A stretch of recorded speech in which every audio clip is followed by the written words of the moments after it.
Hi, I'm WELS President Mark Schrader. Jesus declared the fields ripe for harvest, and yet pointed out the scarcity of workers.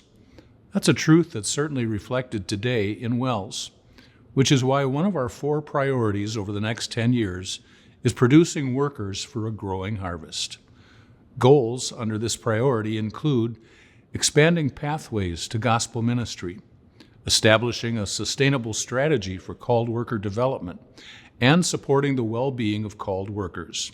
And that's where you come in.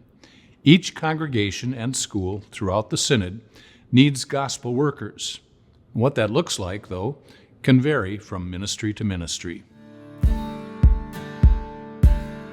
Throughout WELS' 175-year history, a focus of our work together has been training pastors and teachers for public ministry. 30 years ago, a third ministry track was added at Martin Luther College, WELS College of Ministry.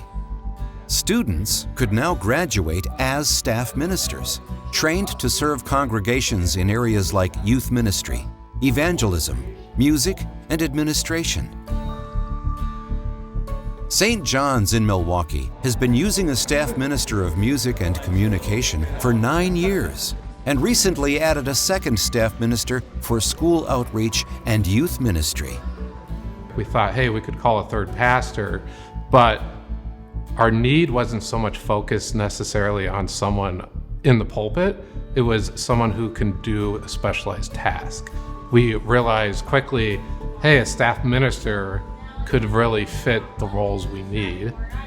St. John's is just one church in our synod that is thinking critically about its staffing needs in response to its growing harvest field.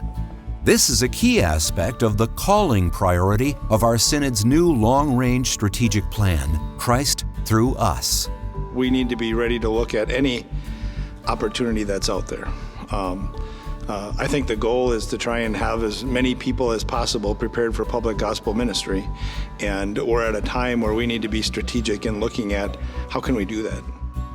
Imagine more pathways being opened for men and women to serve, flexible training that welcomes more gifts into the harvest field.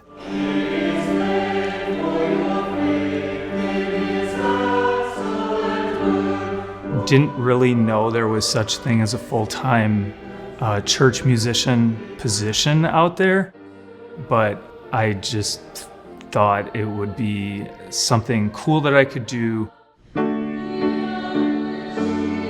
something exciting that I could do that would use the gifts that God has given me to be able to serve the church in a unique way. Very good. Now let's do the verse. We learned a little bit of this last week. But Levi's training was in music, not ministry. So he participated in the Staff Ministry Certification Program through Martin Luther College. St. John's recently also called Kevin Renner, a December 2024 graduate of Martin Luther College's Staff Ministry Program. Knowing that we've got a staff minister who is focused on the school, a weight is off of my shoulder knowing that, okay, at least the school is covered, and knowing that he's helping the students, he's helping out the staff when my attention has been directed elsewhere. Envision fully staffed churches and schools, planning expansions that thrive as a steady stream of called workers grounded in confessional Lutheran truth serve with joy and purpose. We have a wonderful, wonderful team. It's a blessing to be in a group that we trust one another. We pick up where the other one left off. If somebody's having a rough time completing a certain task, there are other people around to help that person. Imagine a future where men and women eagerly heed the call to ministry, their hearts stirred to carry Christ's gospel to their communities and to all nations. Look at your gifts, and God can use you. And how can you use those to serve Him full time? It might be the public gospel ministry, and there's a need for you right now, so would you consider it?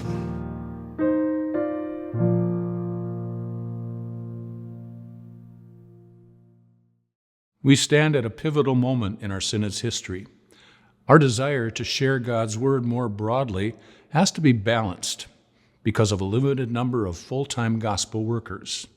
Faithful stewardship requires us to act with wisdom and urgency to align plans for ministry growth with plans for a sustainable workforce. This is something that each area of WELS must wrestle with. It's also something for each congregation and school to consider, as well as each member. Remember, the work of the church is Christ's alone, and yet He works through you.